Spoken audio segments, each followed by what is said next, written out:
Bienvenue dans ce décryptage. Aujourd'hui, on plonge direct dans un document historique d'une prescience vraiment troublante. On va parler des prévisions formulées en 1992 par Anatoly Sobchak sur ce qui allait se passer après la chute de l'Union soviétique. Imaginez un instant le contexte. On est au début des années 90, l'URSS vient de s'effondrer, et ça laisse un vide géopolitique immense. À ce moment-là, Sobchak, qui était maire de Saint-Pétersbourg et une figure politique majeure, pose un diagnostic clinique sur les défis de sécurité qui allaient exploser, en particulier autour de la mer Noire. L'idée ici n'est absolument pas de prendre parti, mais de déconstruire avec vous la mécanique de sa pensée. C'est fascinant de voir comment une simple lecture des forces politiques de l'époque lui a permis d'anticiper la logique implacable des crises qu'on connaît bien aujourd'hui. Alors, regardons un peu cette citation. Sobchak ne marchait pas ses mots. Il pensait sincèrement que les décisions prises à cette époque étaient en train de, je cite, « poser une mine non seulement sous notre avenir, mais sous l'avenir de toute l'humanité ». C'est lourd, non? Ce n'était pas juste un petit avertissement diplomatique de routine. C'était le cri d'alarme d'un initié qui voyait littéralement les graines d'une crise mondiale être semées. Pour comprendre comment il en est arrivé à une conclusion aussi terrifiante, il faut qu'on décortique son analyse étape par étape. Première partie, nationalisme et puissance de l'État. Pour deviner les futures actions d'un État nouvellement indépendant, Sobchak disait qu'il fallait d'abord regarder le moteur, l'idéologie en coulisses. Et là, il souligne une alliance complètement inattendue, une symbiose qu'il trouvait extrêmement dangereuse. D'un côté, on a les nationalistes extrêmes, avec toute leur ferveur idéologique. De l'autre, l'ancienne nomenclature du Parti communiste, l'appareil d'État un peu gris et figé. Ces deux groupes, qui normalement n'ont rien à faire ensemble, ont trouvé un terrain d'entente parfait. Leur but commun n'était pas du tout la démocratie. C'était la construction d'un État hyper rigide. Une vision qui, selon lui, allait dicter les 30 prochaines années. Et cette idéologie reposait sur une idée très simple, mais radicale. La souveraineté, c'est uniquement la puissance militaire, point barre. L'indépendance ne se mesurait pas par une économie florissante, ni par le bien-être des citoyens. Sobchak notait d'ailleurs avec une certaine amertume qu'on ne parlait presque jamais des droits de l'homme dans leur discours. Tout tournait autour de l'indépendance, mais une indépendance traduite par la création frénétique d'une armée géante. Et forcément, quand on mise tout sur la force brute, on écrase toute possibilité de diplomatie future. Deuxième partie, la triade de l'escalade. On avance et on voit comment tout ça s'enchaîne.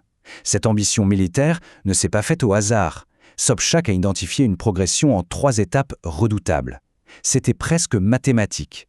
D'abord l'armée de terre, puis la marine stratégique, et enfin, le cauchemar absolu, les armes nucléaires.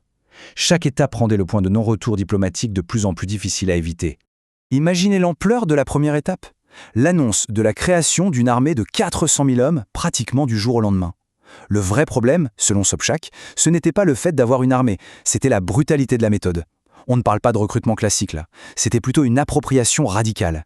Des unités entières de l'armée soviétique se sont retrouvées contraintes de prêter un nouveau serment d'allégeance, sous la pression. C'était un acte de provocation énorme dans une région qui était déjà sur le point d'exploser. Et face à ce rythme fou, la conviction de Sobchak fait froid dans le dos. Pour lui, la guerre n'était plus une possibilité, c'était inévitable. S'ils créent cette immense machine de guerre, disait-il, ils s'en serviront. Il n'en doutait pas une seule seconde. Le simple fait de constituer cette force avec ce genre de rhétorique enflammée, c'était allumer la mèche d'un futur conflit armé. Une fois cette armée de terre sécurisée, l'étape logique suivante, c'était la flotte de la mer Noire à Sébastopol. L'enjeu était monumental, c'était le cœur stratégique de la Russie depuis des siècles. Mais l'escalade ultime, ce qui pétrifiait vraiment le monde entier en 1992, c'était la revendication sur l'arsenal nucléaire de l'ex-URSS. Revendiquer ces armes, ça transformait instantanément une dispute régionale en une menace existentielle pour l'équilibre de la planète entière. Troisième partie, le vide juridique de 1922. Alors quel est le cœur du problème juridique derrière tout ça? Eh bien c'est peut-être l'analyse la plus brillante de Sobchak. Il a mis le doigt sur la bombe à retardement légal. L'annulation du traité d'union de 1922. Ce n'était pas qu'un bout de papier, c'était le contrat fondateur de l'Union soviétique. La logique est implacable. Si on annule l'acte fondateur, alors toutes les frontières internes tracées pendant 70 ans sous ce régime, eh bien elles n'ont plus de base légale. C'est littéralement comme si on retirait les fondations d'une maison et qu'on s'étonnait que les murs tremblent. Et ça implique 3 choses énormes. Premièrement, le retour théorique aux frontières strictes d'avant 1922. Deuxièmement, et c'est absolument crucial de bien le comprendre, Sobchak ne prônait pas du tout une annexion militaire ou l'usage de la force. Pas du tout. Il affirmait que le statut des territoires transférés après 1922, comme la Crimée par exemple, devait passer par la négociation diplomatique. Et troisièmement, il disait qu'il fallait une clarté juridique immédiate. Sans accord clair sur ces frontières, l'interprétation allait forcément tourner à la tragédie. Et c'est justement ce flou artistique qui a rendu Sobchak fou de rage. Les accords de Belovetskaïa, qui ont officiellement dissous l'URSS, ont complètement ignoré ces questions territoriales complexes. Il affirmait que s'il avait été à la table des négociations, il n'aurait jamais laissé passer ça. Il aurait exigé que ces frontières floues soient fixées sur le papier, noir sur blanc. En laissant ce vide interprétatif gigantesque, ils ont littéralement laissé une mèche allumée au cœur de l'Europe de l'Est. Quatrième partie, un appel à la diplomatie. Face à ce désastre annoncé, Sobchak ne s'est pas contenté de râler. Il a proposé une vraie vision alternative. Il opposait l'idée d'un État complètement anachronique, qui base sa fierté sur la taille de ses canons, à une vision beaucoup plus moderne. Il citait l'intégration européenne ou le Japon d'après-guerre, qui avait fait le pari de la puissance économique plutôt que militaire.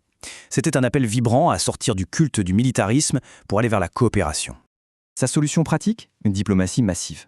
Il voulait une immense conférence internationale sous l'égide de l'ONU pour rassembler tout le monde autour de la table. L'objectif était clair, trouver des solutions juridiquement en béton pour partager l'héritage soviétique et tracer les frontières de façon pacifique.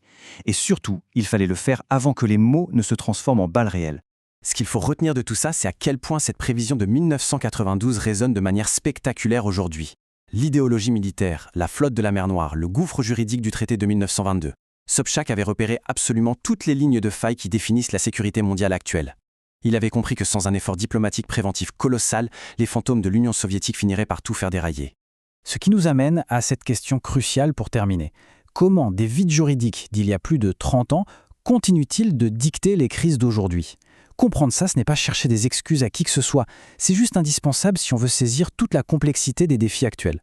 On ne peut pas comprendre le présent si on ne comprend pas ses racines historiques profondes. Merci d'avoir suivi cette analyse avec nous et on se retrouve très vite pour creuser un autre sujet.